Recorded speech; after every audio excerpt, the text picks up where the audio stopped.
Now I'm going to write a reading response about the main character's internal traits in the story Wanda's Roses.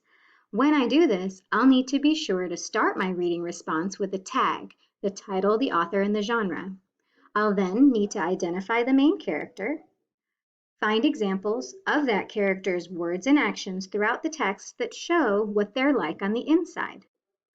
Then I can make an inference about that character's internal traits and explain my thinking. Here's an example. In Pat Brisson's fiction story Wanda's Roses, the main character is Wanda. Wanda is very excited about a rose bush she finds. She learns everything she can about what the rose bush needs and takes care of it every day.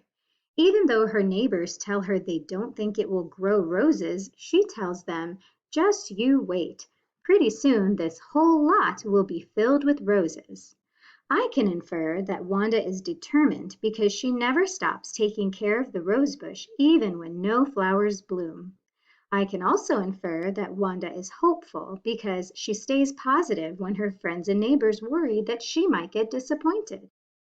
As you can see, I started my reading response with a tag and identifying the main character. Next, I found examples from the text of her words and her actions. And last, I included my inferences about her internal traits and explained my thinking.